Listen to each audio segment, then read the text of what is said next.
에스겔은 환상을 통해서 이스라엘에 장차 일어날 일들을 하나님께서 보여주게 되는 겁니다.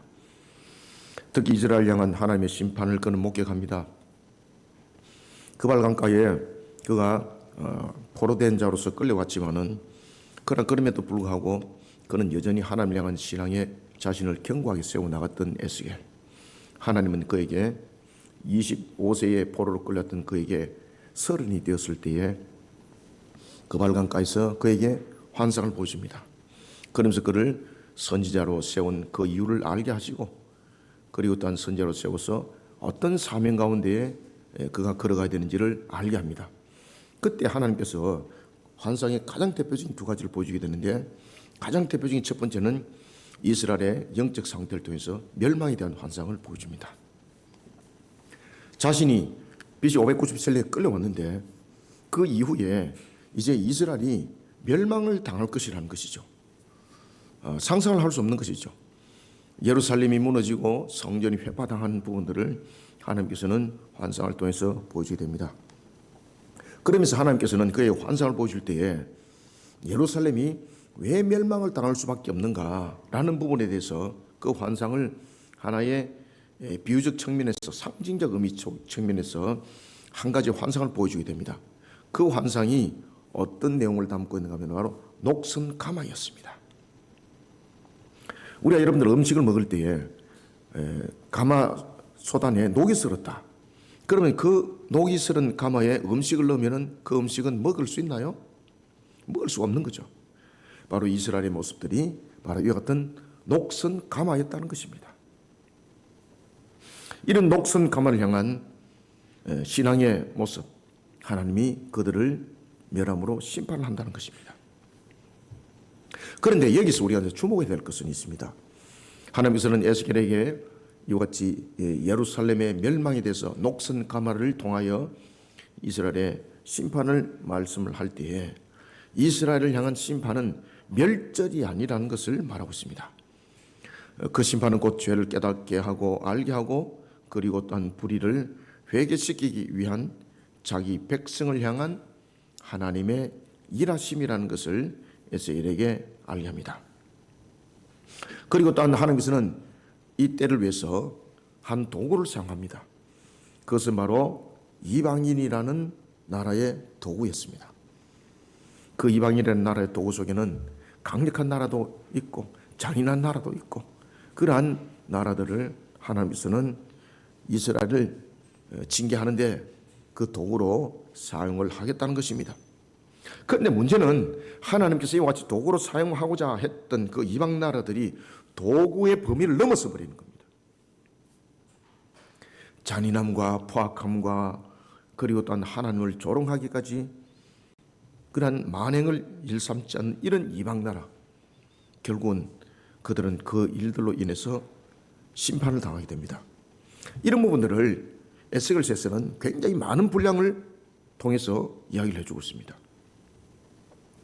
암몬에서부터 시작해서 시돈에 이르기까지, 그리고 또 한때는 백향목이라고 했던 애국과 같은 나라, 그런가 하면 또한 무너지지 아니하는 바빌론과 같은 나라. 환상 속에서 하나님께서는 이러한 이방 나라들이 멸함을, 그러나 이들이 멸함을 당하는 것은 이스라엘이 하나님 앞에 죄를 범하여서 심판을 당하는 것과는 차원이 다르더라는 것입니다. 이들의 멸망은 말 그대로 종극을 맞이하는 그런 심판이었습니다. 하나님께서는 이런 환상을 통해서 에스겔에게 말씀을 또 줍니다. 그것은 이스라엘이 남과 북이 갈라졌던 또 근원적인 이유를 또한 보게 합니다. 이스라엘의 나라는 BC 1050년에 하나님께서 사무엘을 통하여서 한 왕을 세웁니다. 그가 사울이었습니다. 그리고 BC 1050년에 세워졌던 이 나라가 둘로 갈라집니다. 그때가 바로 BC 930년이었습니다. 원인은 솔로몬이 우상 숭배자가 됐던 겁니다. 그로 인하여서 그의 아들이었던 르호보암 때에 나라가 둘로 갈라지는 그 역사가 BC 930년입니다. 그 이후에 북이스라엘이 BC 722년에 아수르에 의해서 살마네셀에 의해서 나라가 패망을 당하고, 그리고 또한 그저 나라가 멸망만 당한 것이 아니라 아주 지옥의 역사를 걷게 되는 겁니다. 포로로 끌려가게 되고, 그리고 또한 사마리아는 이방인들이 그 땅을 차지하게 되고, 그런가 하면 또한 민족이 혼혈을 이루게 되고, 그러면서 만들어진 것이 종교 혼합주의 사마리아였습니다. 그래서 유대인들은 사마리아를 부정한 곳이라 여기고 그곳을 지나가지도 않을 정도였습니다. 그런 지옥적인 역사가 BC 722년에 있었습니다. 그리고 또한 하나님께서는 에스겔에게 또한 예루살렘이 멸망당할 것을 말씀을 주고 있습니다. 그 예루살렘은 하나님께서 예언의 말씀을 주신 대로 BC 586년에 바로 바벨론에 의하여서 스룹바벨에 의해서 멸망을 당해, 바벨론의 느부갓네살에 의해서 멸망을 당하게 되는 겁니다. 바벨론의 느부갓네살에 의해서 멸망을 당했던 그 나라, 남과 북이 두 동가리라 난 상태 속에서 한 나라는 아수르의 멸망을 당하고 한 나라는 바벨론의 멸망을 당하고, 이런 지옥적인 역사를 그들은 이스라엘은 가지고 있었던 것입니다. 하나님께서는 말씀합니다. 내가 이들을 둘로 갈라졌던 나라를 하나로 만들 것이다. 그러면서 에스겔에게 하나님께서는 말씀을 줍니다. 이들이 포로로 끌려가서 각 나라에 임하였지만은 흩어져 있던 내가 그들을 포로 상태 속에서 내가 다시 하나로 만들어갈 것이다.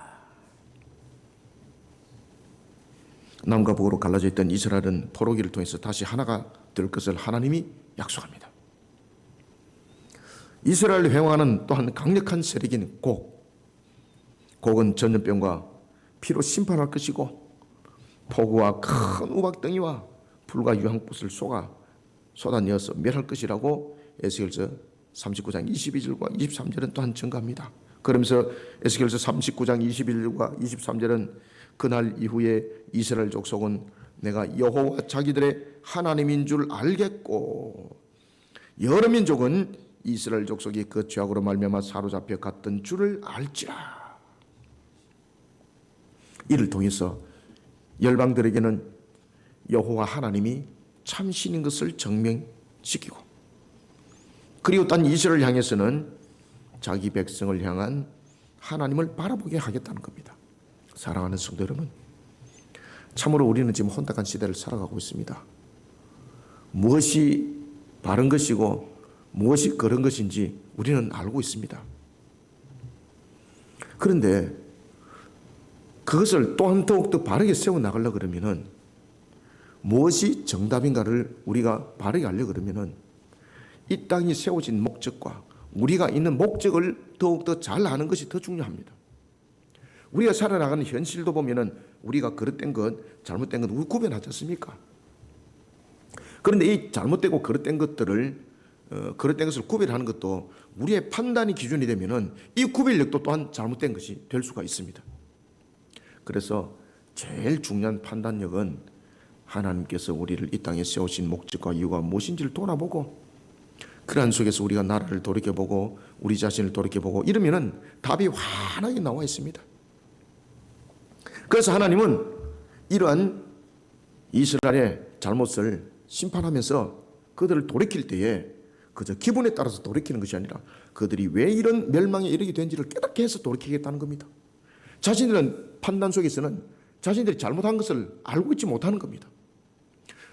알고 있지 못하는데 그들을 다시 돌이켰다가는 똑같은 일을 또 반복적으로 하게 되어 있습니다. 그러니 하나님께서는 이 포로기를 통해서 그들이 왜 이런 일을 당하게 됐는지 자신들 입장에서 해석하지 말고 하나님의 근원적 입장에서 그것을 보도록 하는 겁니다. 깨닫습니다. 그 기간이 무려 그런 기간들이 70년이라는 기간들이 그 속에 소요가 될 것을 말씀을 주고 있습니다. 사랑하는 성도 여러분, 하나님께서는 이스라엘 족속으로 하여금 하나님의 어떤 분인지 알도록 합니다. 이때에 하나님은 자기 백성을 향해 어떤 모습으로 자신을 표현하고 있을까요? 어떤 모습으로 자기 백성으로 하여금 자신에 대해서 알도록 하고 그리고 또한 알게 할까요? 우리가 이것을 오늘 세 가지로 보겠습니다. 그래서 자기 백성을 향한 하나님의 모습들을 우리가 잘 발견하고 잘 깨닫고 또한 그 속에 하나님께서 우리에게 말씀하시는 것이 있습니다. 오늘도 우리에게 주신 말씀을 통해서 이와 같이 우리의 근원과 근본들을 바르게 세워나가기를 소원합니다.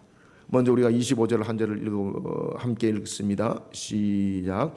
그러므로 주 여호와께서 이같이 말씀하셨느니라. 내가 이제 내 거룩한 이름을 위하여 열심을 내어 야곱의 사로잡힌 자를 돌아오게 하며 이스라엘 온 족속에게 사랑을 베풀지라. 아멘. 자, 여러분들 여기서 굉장히 중요한 단어가 하나 등장하는데 거룩이거든요. 하나님은 거룩하신 분이거든요. 그러면 하나님께서 거룩하시다는 것은 하나님의 창조하신 것은 전부 다 선하다는 이야기입니다. 악을 창조하지 않았다는 이야기입니다. 그러면 이 거룩 속에는 또 무엇이 있는가 하면은 어떤 것들 속에서도 우리에게 축복의 그 모습 속에 세워지는 것이 이 거룩의 모습들입니다. 그래서 이 거룩은 하나의 어떤 포괄적 측면에서의 내용을 담고 있는 것이 아닙니다. 전체적인 부분에 대해서 성질에 대한 부분들과 그리고 또한 그 모든 부분들을 함께 함축하고 있는 것이 이 거룩이라는 것입니다. 우리가 하나님의 말씀을 어기면은요, 하나님의 거룩을 손상시킨 것이 되는 거예요. 그래서 거룩은 하나님의 본질이고 하나님의 본체예요. 거룩을 어디 툭 떨어져 나가 있는 하나님 무슨 유형처럼 이렇게 보시면 안 됩니다. 그래서 오늘 본문에 보면 하나님께서 그 말씀을 주고 있는 거예요. 거룩한 이름을, 내 거룩한 이름을 위하여라고 말하고 있습니다. 내 거룩한 이름을 위해서. 우리는 먼저 첫 번째, 자기 백성을 향한 하나님, 그 하나님은 우리에게 무엇을 어떻게 표현해내고 있을까? 먼저 우리는 25절부터 27절 첫 번째, 하나님은 자기 백성을 향한 관심을요, 자기 백성을 향한 열심과 그리고 자기 백성을 향한 주권적 사랑을 통해서 표현해내고 있습니다. 하나님은요, 자기 백성에 대해서 굉장히 적극적입니다.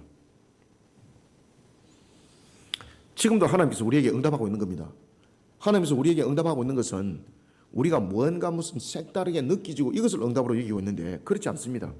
지금 우리가 호흡하고 있는 것도 하나님께서 응답하시는 겁니다. 아시겠습니까? 이 모든 것들이 하나님의 주관하심이라고 말하는 것이죠. 그래서 자기 백성을 향한 하나님의 관심은 하나님의 열심으로 나타나요. 주관한다는 것은 그 속에 열심이 함께 있는 거예요.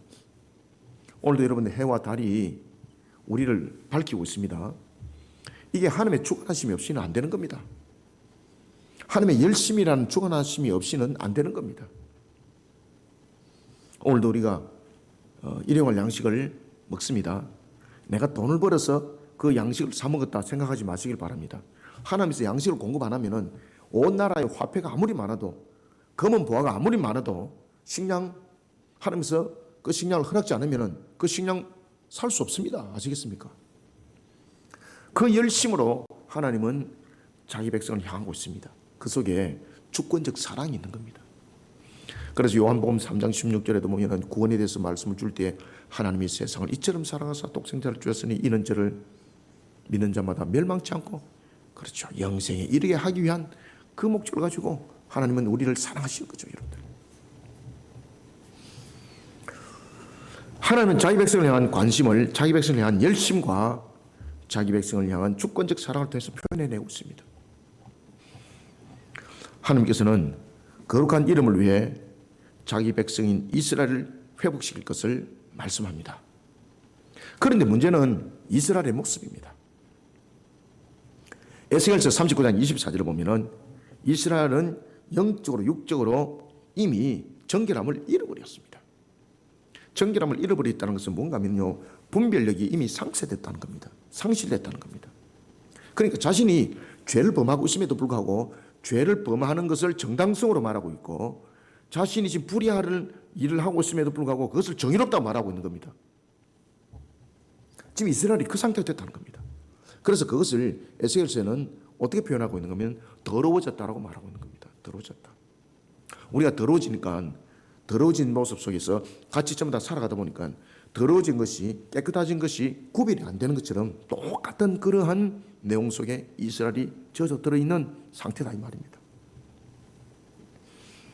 우상 숭배와 이웃에 대한 악으로 하나님께 반역하는 모습을 하고 있었습니다. 하나님께서는 이 문제를 해결하기 위해 자기 백성을 향해서 두 가지를 결단합니다. 첫 번째는 어떻게 되겠습니까?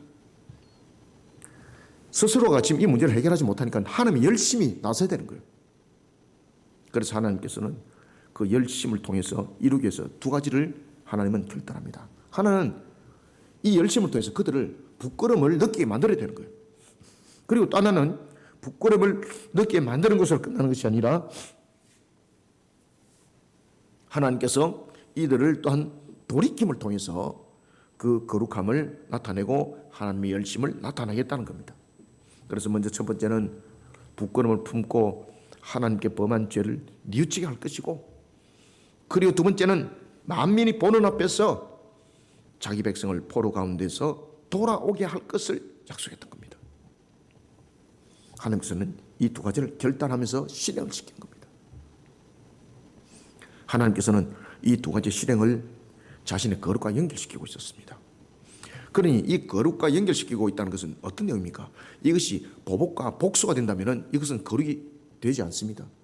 거룩이라는 것은 반드시 그 속에 공의성이 함께 성립되어야 되는 것입니다. 좌고우면하는 것은 거룩이 아닙니다. 편견은 거룩이 아닙니다. 그래서 이 거룩이라는 것은 하나님의 모든 속성을 담고 있는 하나의 형태적 요소를 가지고 있는 겁니다. 그래서 하나님께서는 그들에게 부끄러움을 느끼고 죄를 뉘우치게 하는 것 속에도 거룩이 연결시키고 있고, 그들 또한 돌이키는 것도 거룩으로 연결시키고 있다는 거죠. 그러면 돌아오는 것도 거룩으로 연결시키고 있다는 것은 어떤 내용을 담고 있습니까? 공의성을 전부 다 담고 있는 겁니다. 그래서 회개시켜서 그들을 돌이키는 겁니다. 하나님께서는 심판과 포로로부터 귀환을 통해 자신의 거룩을 나타낼 것을 말씀합니다. 하나님은 자신의 거룩을 지켜내고 이와 같이 나타내는 모습, 이 모든 부분들을 실현하기 위해서 하나님은 두 가지 모습을 표현해냅니다. 그것이 바로 열심과 자기 백성을 향한 주권적 사랑입니다. 자기 백성을 향한 열심과 그리고 자기 백성을 향한 주권적 사랑. 여러분들, 오늘 본문에 보면은 특히 25절부터 내용을 쭉 가시다 보면은 어떤 이름이 등장하는가 하면 두 이름이 등장합니다. 25절 보십시오. 야곱이 등장하고 이스라엘이 등장해요. 왜 이 두 이름을 이야기를 했을까요, 여러분들요? 25절 한번 보십시오. 야곱이 사로잡힌 자를 돌아오게 하며 야곱의 사로잡힌 자, 그리고 이스라엘 온 족속에게 사랑을 베풀지라. 왜 하나님께서 이 두 이름을 동시에 등장시켰을까요? 이 속에는 하나님의 열심과 하나님의 주권적 사랑을 돌이켜보게 하는 겁니다. 특히 야곱에 대한 부분들이 이스라엘의 이름으로 변화됐던 것이 어디서 나타납니까? 창세기 32장 22절이었잖아요. 야곱이라는 이름, 그리고 또한 이스라엘의 이름을 우리 한번 회상해 봅시다. 창세기 32장 22절 이하에 보면은 자신의 형 에서로부터, 그리고 또한 자신의 고향으로 돌아가려고 하는 야곱, 자신의 형 에서에 대한 두려움을 가지고 있지 않습니까? 야, 내가 고향으로 돌아가고 싶어서 지금 여기까지 왔는데, 지금 내가 돌아갔을 때 형 에서의 그 강력함에 의해서 나는 살아남을 수 있을까? 전전긍긍하면서 그 두려움에 사로잡혀 있던 장소가 어디였습니까? 야복 나루였습니다. 그 야복 나루에 홀로 남아있던 야곱, 하나님께서는 그에게 이스라엘이라는 이름을 줍니다. 왜 이스라엘이라는 이름을 줬을까요? 그의 능력이 탁월하기 때문이 아닙니다. 그가 무슨 공을 세웠기 때문이 아닙니다. 이스라엘이라는 이름은 어떤 의미를 가지고 있는가 하면 하나님과 더불어 힘을 얻어 강하게 된 자라는 것입니다. 그리고 결국은 하나님이 강하게 만들어 준다는 것이죠. 이런 의미를 가진 이름을 하나님께서 야곱에게 줬던 겁니다. 그래서 우리는 오늘 본문을 보면서 이 사건을 함께 머릿속에 인식을 해야 되는 겁니다. 자, 여러분들, 하나님이 야복강 나루트에서 야곱을 이스라엘 이름을 줬지 않습니까? 그때 하나님이 지금 에스겔에게 나타났던 하나님과 다른 하나님일까요? 동일한 하나님이십니다. 아시겠습니까? 그래서 하나님께서 야곱과 이스라엘을 통해서 그 말씀을 하고 있는 거예요.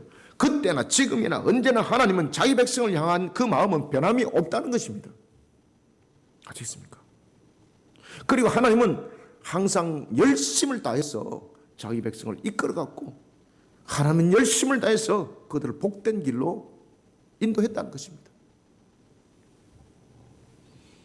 하나님은 에스겔에게 그 하나님의 열심을 보여준 겁니다. 여러분들이 자녀를 사랑할 때에 기계적으로 사랑하지 않잖아요. 그죠? 간절함을 나타내지 않습니까?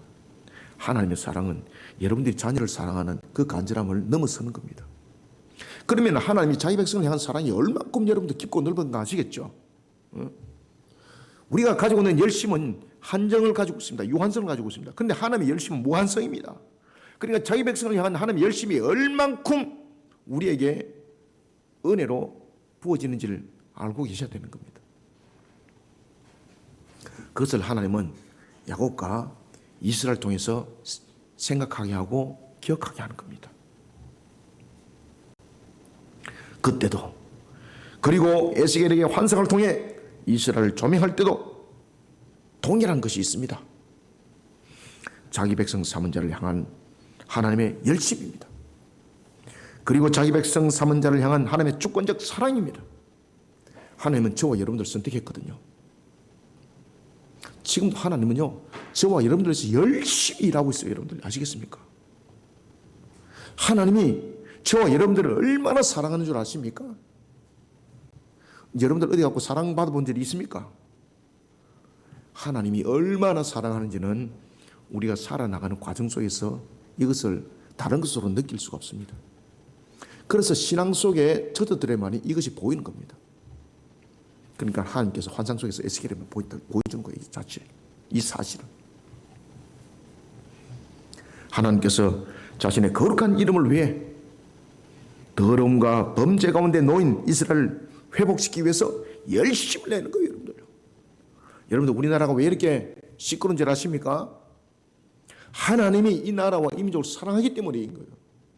하나님이 이 나라와 민족을 사랑하기 때문에 무엇이 지금 잘못됐는지, 무엇이 죄악 가운데 있는 것인지 깨닫게 알게 하는 거예요. 지금 하나님께서.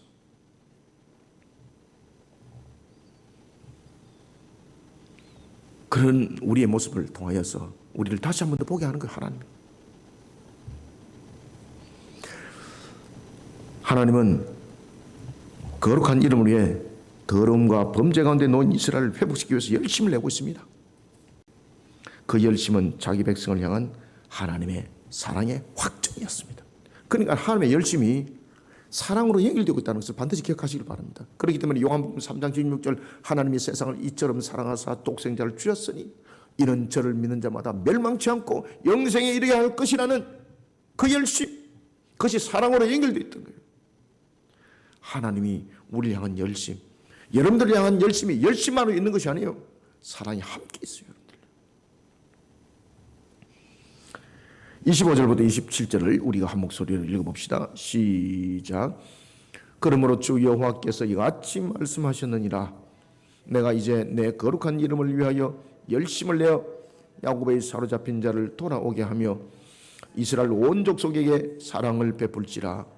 그들이 그 땅에 평안히 거주하고 두렵게 할 자가 없게 될 때에 부끄러움을 품고 내게 범한 죄를 뉘우치리니 내가 그들을 만민 중에서 돌아오게 하고 적국 중에서 모아 내어 많은 민족이 보는 데서 그들로 말미암아 나의 거룩함을 나타낼 때라. 아멘. 하나님께서는 자기 백성이 야곱과 같았을 때도, 우리가 대체로 이제 성경에서 야곱이라는 표현을 보면은 자기 아집에 사로잡힌 자, 자기 주관 속에 있는 인본적 모습 속에 있는 것들, 육신 속에 사로잡힌 것들을 야곱과 이스라엘 표현할 때는 그 내용들이 많이 있습니다. 하나님은요, 자기 백성이 이와 같이 야곱과 같았을 때도 그를 버리지 않습니다. 그를 바로 돌이키기 위해서 하나님이 회초리를 드는 겁니다. 그러나 그들의 더러움과 범죄함에 대해 회초리를 들 때도 하나님의 열심은 자기 백성을 향한 사랑을 바탕으로 하고 있습니다. 그러니 자기 백성을 향한 하나님의 회초리는 자기 백성을 깨닫게 하는 하나님의 사랑에 매인 것입니다.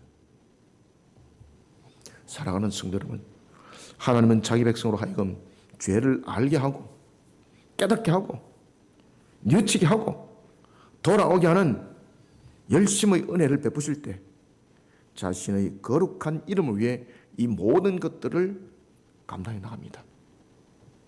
이때 자기 백성을 돌아오게 하는 열심과 그를 돌이키게 하는 그런 회개의 열심, 대적을 물려쳐 주시는 열심, 자기 백성을 향한 주권적 사랑의 표현입니다. 이것을 잊지 마시길 바랍니다. 두 번째는 우리가 28절 함께 읽습니다. 시작.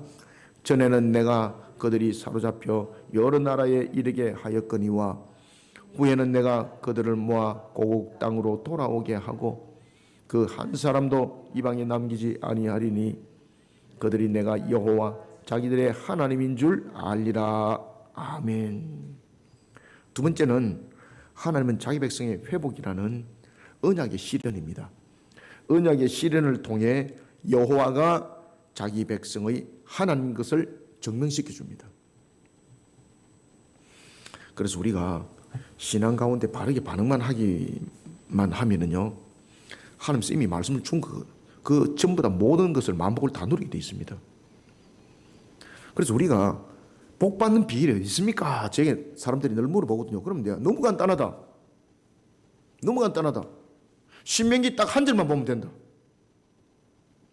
그래서 신명기 28장에도 보면은 하나님께서 그의 법도와 그의 규례를 지키는 자에게는 하나님께서 주신 그 만복을 모든 복을 누리게 하겠다. 심지어 그 집에서 기르는 덜짐승까지도 하나님께서 축복하시겠다고 말씀을 주고 있지 않습니까? 우리가 복 받는 비결은요, 다른 데 있지 않습니다. 우리는 스스로가 유한성 속에 있고 또한 재성 속에 있다 보니까 우리 스스로 오판할 수가 있습니다. 내가 막 바르다고 하지만은 그것이 틀릴 수가 있어요. 그것이 우리의 모습들이에요, 사실은. 그렇기 때문에 우리 속에는 모든 인간사 속에서는 정의가 없어요. 모든 인간사 속에서는 공의가 형성이 안 돼요. 왜 그런가 하면은 정의와 공의가 형성되려면 완전성 속에서 나와야 되거든요. 퍼펙트라는 속에서 나와야 되는데 이 땅에 있는 것은 전부 다 불완전 속에 있기 때문에 유한성과 불완전 속에 있기 때문에 이 속에서는 퍼펙트가 적용이 안 돼요, 여러분들요. 그렇기 때문에 이 세상에서는 어떤 것들도 정의와 공의가 성립될 수 있는 요소는 없어요, 여러분들. 그러면 정의와 공의가 요소에 성립될 수 있는 요소는 어디 있는가? 하나님 말씀 안에밖에 없어요. 그래서 하나님 말씀 안에 살아가면 정의롭게 살아가고 공의롭게 살아가는 것이거든요. 그런 자는 만복을 누리게 돼요, 여러분들요. 간단히 여러분들.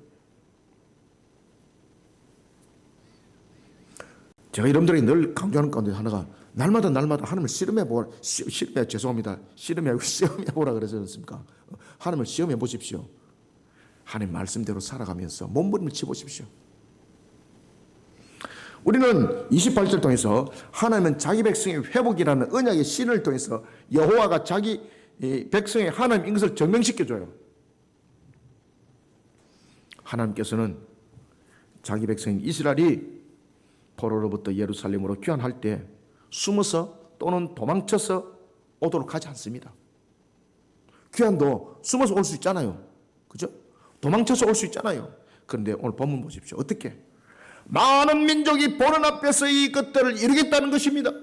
그러면 많은 민족이 보는 앞에서 이걸 이루겠다는 것은 무슨 뜻입니까? 많은 민족들이 그들을 사로잡을 수 없다는 뜻입니다. 많은 민족들이 본 앞에서 그들이 포로가 귀환이 일어났다는 것은 모든 것이 공식적으로 공개적으로 일어났다는 것입니다. 그러면 포로로부터 귀환이 일어나는 것은 포로 상태를 누리고 있는 이 상대를 이겨야 되는 거거든요. 그러면 세상에 강력한 힘을 가지고 있는 그 세력보다 더 강력한 힘에 의해서 이들이 포로 속에서 귀환을 했다는 뜻입니다. 그걸 많은 나라들이 보게 할 것이다. 하나님께서는 이스라엘이 포로로부터 예루살렘으로 귀환할 때 숨어서 도망쳐서 오는 것이 아니라 많은 민족이 보는 앞에서 이루어질 것을 말씀하고 있습니다. 하나님께서는 이 과정과 그리고 또한 이 장면을 통해 만국을 향해서는 하나님의 거룩함을 드러내고 자기 백성을 향해서는 하나님이 어떤 분인지를 스스로의 그 입을 통해서 고백하도록 만들겠다는 거죠. 그러면서 이렇게 말합니다. 그들이 내가 여호와 자기들의 하나님인 줄 알리라. 이스라엘 백성들이 포로가 되어 여러 나라에 이르게 하신 분도 하나님입니다. 그리고 이들을 포로로부터 귀환하게 이끄실 분도 하나님입니다. 내가 그들을 모아 고국 땅으로 돌아오게 하고 그 한 사람도 이방에 남기지 아니하리니. 선민의 구원에 대해서 하나님의 분명한 의지를 표현하고 있습니다. 마태복음 18장 12절의 말씀에 보면은 이른 한 마리 양을 구하기 위해서 가지 않습니까? 그 말씀과 똑같습니다. 단 한 명도 잃어버리지 않겠다는 것입니다. 28절을 다시 한번 읽읍시다. 시작. 전에는 내가 그들이 사로잡혀 여러 나라에 이르게 하였거니와 후에는 내가 그들을 모아 고국 땅으로 돌아오게 하고 그 한 사람도 이방에 남기지 아니하리니 그들이 내가 여호와 자기의 하나님인 줄을 알리라. 아멘. 이게 무슨 내용인가 하면은 언약의 실현입니다. 하나님께서는 포로기를 통해 크게 두 가지를 언약합니다. 첫 번째는 BC 930년 남과 북으로 갈라진 이스라엘을 포로기를 통해서 하나로 통합시킬 것을 에스겔서 37장 19절에서 언약했습니다. 아시겠습니까? 그리고 두 번째는 70년이라는 포로기의 종점을 이루고 예루살렘으로 귀환할 것을 예레미야를 통해서, 예레미야 선지자를 통해서 언약했습니다. 예레미야서 29장 10절에 내용이 있습니다. 여러분, 하나님의 속성 가운데서 하나님의 신실성이 있습니다. 불변성이 있고요. 하나님이 말씀하신 것은, 지킨 약속은 그것이 어떤 상태 속에서도 하나님께서 지나가면서 하신 말씀도 하나님 지나가면서 그냥 툭 던지고 농담 삼아서 말씀하시는 건 아무것도 없습니다. 우리는 왜 뭔가를 약속을 했다가 아유 그때 내가 그냥 농담했어요 이렇게 말하잖아, 그죠? 자기가 불리하면은 그때 내가 그때 농담이었어요 이렇게 하고 끝내버리잖아요. 근데 하나님은요, 약속한 것에 대해서 그때 내가 농담했어요 이런 말 없습니다. 그러면 신실성이 성립 안 됩니다, 여러분들요. 하나님은 우리가 볼 때 마치 스쳐 지나가면서 했던 말씀이라도, 그 약속이라도 반드시 실현합니다. 그래서 여러분들에게 하나님께서 내가 너를 보게 할 것이다 한마디만 하고 그냥 스쳐 지나갔습니다. 야, 보게 한다 그랬으면 좀 세부적으로 좀 한 이틀이나 계속해서 이야기를 해줘야 되는데 한 번만 이야기가 끝냈다, 이거 그래서 스쳐 지나간 것 아닌가? 죄송합니다. 하나님은요 100번 약속한 것이나 한 번 약속한 것이나 똑같이 지킵니다. 우리는 계속해서 강조법, 반복법을 더해서 했을 때 그 약속 반드시 지킬 것이야 이렇게 말하지만은 하나님은 그저 스쳐 지나간 것처럼 우리 속에 들려도 그것은 스쳐 지나간 것이 아닙니다. 모든 것은 하나님의 말씀은 확정적입니다. 확정적. 아시겠습니까? 하나님은 농담이 없습니다. 막 기뻐하잖아요. 하나님이 얼마나 기뻐합니까? 우리가 구원의 길에 이르는 것을 얼마나 기뻐합니까? 그것은 단순한 기쁨이 아닙니다. 하나님께서 기뻐한다는 것은요, 그에게 모든 것을 누리게 하겠다는 것이 그 속에 함께 함축되어 있습니다. 그러니 우리가 예수 그리스도를 믿고 구원에 이르는 우리를 양자 삼았다 그러지 않습니까? 양자 삼았다는 것은 우리를 자녀 삼은 것이거든요. 그러면 그에게 하나님께서 모든 복을 그에게 다 준다는 이야기예요. 부모의 유산권은 자녀에게 있거든요. 우리가 양자됐다는 것은 하나님으로부터 그러한 유산을 물려받을 수 있는 자격을 가진 자가 됐다는 것입니다. 우리가 사람으로 평가한다면, 표현한다면. 하나님께서는 에스겔을 통해 다시는 하나님의 백성이, 그리고 또한 어떤 관계 속에서도 이들이 다시는 멸망에 이르지 않을 것을 약속하는 겁니다. 그리고 하나님께서는 에스겔을 통해서 약속하셨던 것, 예레미야를 통해서 약속하셨던 것들, 이게 이미 그 이전에 창세기 있었습니다. 창세기 15장 13절 이하에 하면은 아브라함과 맺었던 횃불 언약 기억나십니까?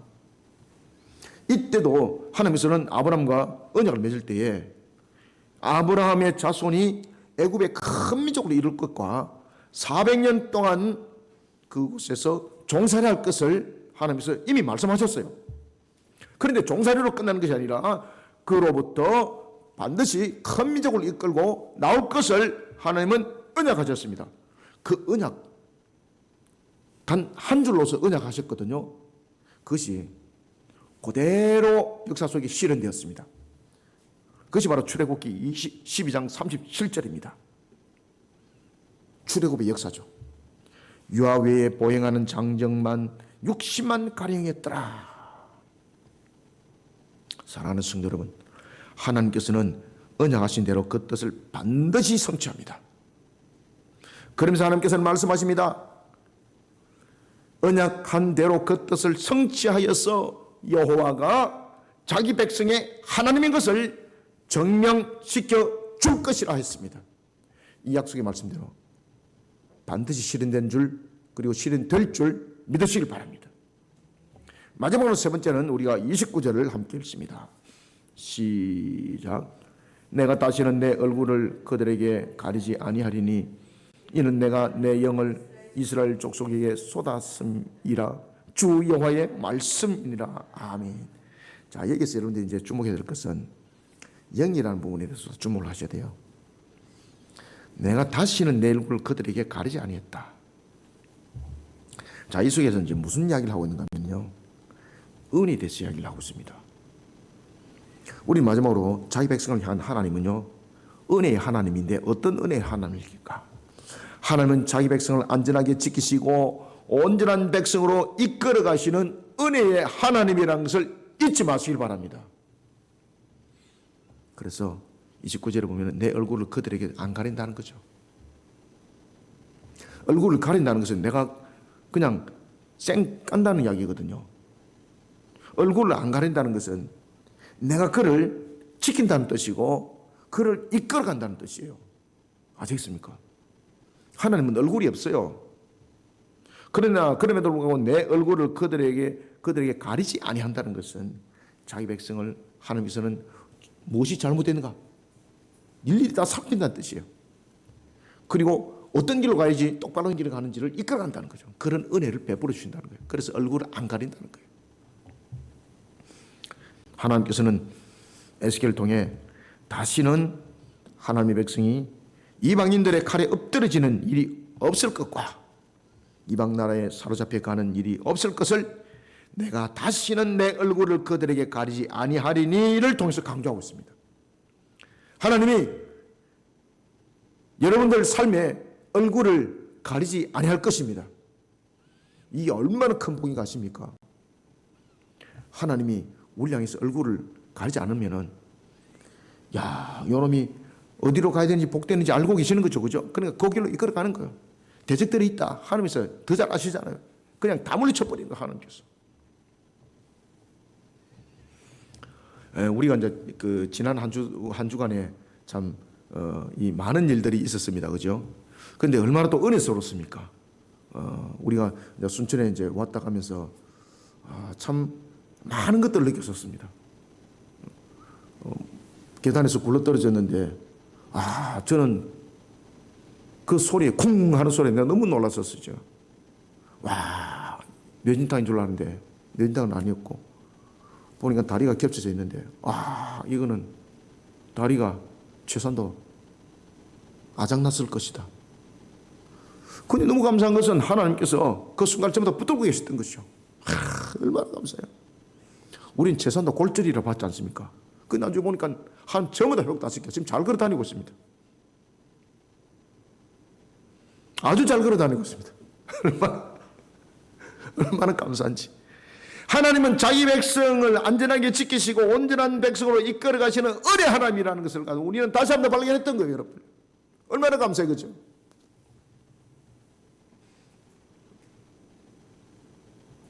한 이틀 동안 기도하고 늘 우리 사모님 보고 전화를 해라. 다리가 지금 어떻는가 전화를 해라.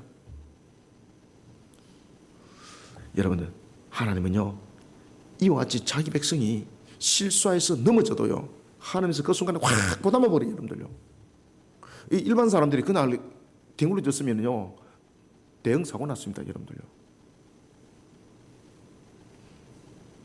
그냥 그 시설 관계자분들도 그랬잖아요. 여기서 이렇게 했으면 큰일 났겠네. 그 교회에 하더라고, 저인데. 여기 무슨 조치를 취해야 되겠네. 그 이야기를 하더라고요. 그래서 제가 우리 이제 순천에 갔다 왔지 않습니까? 참 이 가정 하나님 품었다. 제가 확신했습니다. 이 가정 하나님께서 품으신 가정이다. 신앙대로 반응하면은 반드시 하나님이 가장 복된 동산으로 이끌어갈 것이다.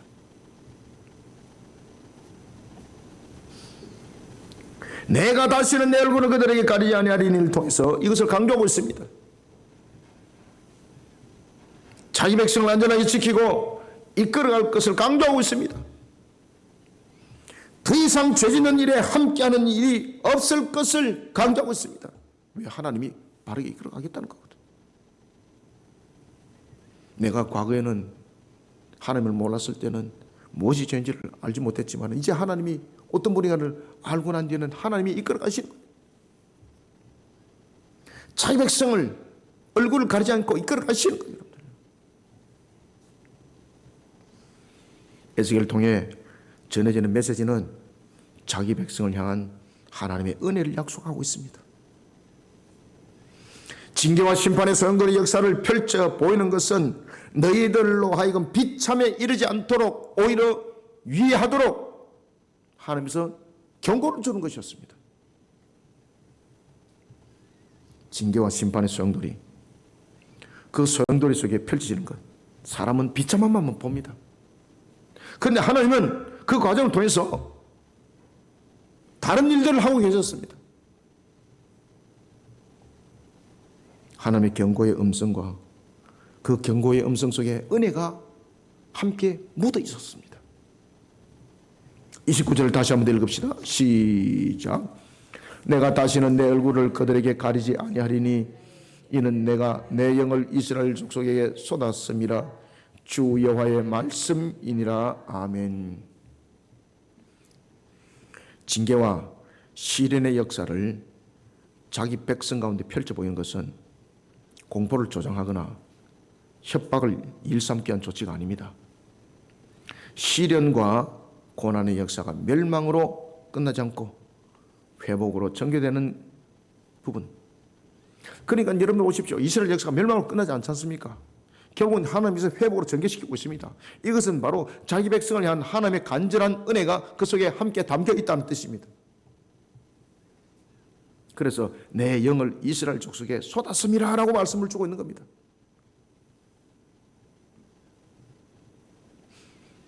하나님의 강력한 의지를 표현하고 있습니다. 이스라엘 가운데 심판과 분노가 다시는 부어지지 않을 것을 의미를 하고 있습니다. 자기 백성을 향한 하나님의 강력한 은혜를 피력하고 있습니다. 하나님께서는 우리를 십자가로 구원하시고 내팽개치지 않았습니다. 성령으로 인도하고 구원의 완성을 이루기 위해서 지금도 이끌어가고 계십니다.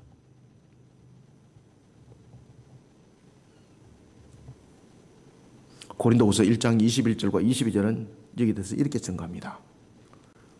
우리를 너희와 함께 그리스도 안에서 굳건하게 하시고 우리에게 기름을 부으신 이는 하나님이시니 그가 또한 우리에게 인치시고 보증하여 우리 마음에 성령을 주셨느니라. 아멘. 그래서 오늘도 저와 여러분들은 이와 같이 성령의 이끌림을 통해서 하나님께서 베푸시는 그 은혜의 터 위에 오늘도 달려가고 있다는 것을 믿어 의심치 마시길 바랍니다. 말씀을 맺습니다. 자기 백성을 향한 하나님의 관심은 하나님의 거룩함의 통치에 걸맞는 모습으로 나타납니다. 불신앙으로 격길을 걸어갔을 때도 하나님은 자기 백성을 바른 길로 인도하기 위해서 때로는 선지자를 보내고 때로는 징계 회초리를 들기도 합니다. 그러나 자기 백성을 향한 하나님의 마음은 언제나 한결같습니다. 사람은 7년 전보다 더 자주 변한다 그러지 않습니까? 그죠? 헷가닥 변하고. 하나님의 마음은 언제나 한결같습니다. 자기 백성이 축복의 중심에 세워지는 것입니다. 변하지 않습니다, 이게. 이런 모습이 자기 백성을 향한 열심으로 나타나고 있고, 그리고 또한 주권적 사랑의 표현으로 이것을 드러내고 있는 것입니다. 그래서 주권적 사랑이 때로는 회초리로도 등장하는 거예요, 여러분들요. 따라서 이스라엘 백성들에게 하나님께서 징계를 내릴 때도 그 징계 속에는 하나님의 사랑이 함께 있었던 거예요. 속된 말로 이스라엘이 하나님 앞에 배반했습니다. 불의 속에 살아갔습니다. 그냥 버리면 되는 거지 않습니까? 세상 사람들 그냥 버리잖아요. 근데 하나님이 어떻게 합니까? 다시 씻어서 버리는 것이 아니라 다시 씻어서 말 안 들으니까 회초리가 때려가지고 다시 씻어서 그에게 아주 좋은 옷을 입히지 않습니까? 우리가 누가복음에도 보면 당자를 보십시오. 아들이 아버지와 관계 정리해버리는 겁니다. 물질에 눈 어두워서 그 재산 달라는 거죠. 근데 아버지가 그의 분깃을 다 안 줘요. 분깃을 준다는 것은 정리했다는 뜻이거든요. 그런데 아버지는 그에게 살림을 줘요. 삶을 줬다는 것은 다시 돌아와서 그에게 요구할 수 있는 그 조건을 남겨뒀다는 뜻이거든요. 그리고 그는 타국에 가서 허랑방탕합니다. 처음에 갔을 때는 막 돈이 많으니까 막 사람들이 벌떼처럼 몰아들었던 거예요. 당신은 최고입니다. 막 띄워줬던 거죠. 나중에 모르게 다 털어먹고 나니까 아무것도 없어요.